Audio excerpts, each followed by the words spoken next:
Beberapa hari lalu, tentara Israel memusatkan serangannya di lingkungan Al-Zaitun, wilayah Gaza Selatan. Namun kendaraan militer mereka banyak yang hancur usai diserang menggunakan senjata Hamas. Pada Kamis 29 Februari 2024, tentara pendudukan Israel mundur dari lingkungan Al-Zaitun setelah mendapat pukulan Hamas. Mereka memungut kendaraan militer dan membawa potongan-potongan tank. Selain itu, sejumlah korban tewas dan luka-luka juga dievakuasi dengan helikopter.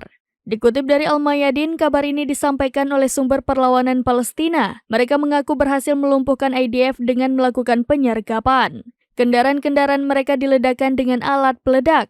Pesawat tak berawak tentara Israel juga ditembak jatuh. Akibat serangan itu, sejumlah perwira dan tentara terbunuh hingga terluka. Pada 22 Februari 2024 lalu, pendudukan Israel telah mengakui pembunuhan 2 perwira dari Brigade Givati, salah satunya merupakan komandan Kompi. Sementara 7 orang lainnya yang terluka setelah perlawanan meledakkan sebuah terowongan.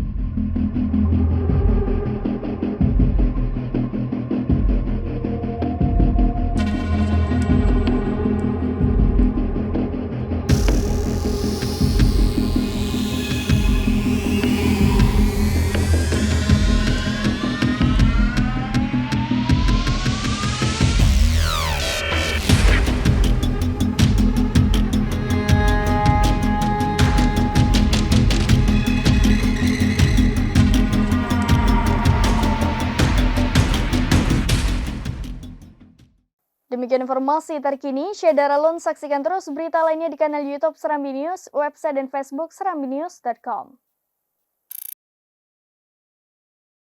Download Tribun X sekarang, menghadirkan lokal menjadi Indonesia.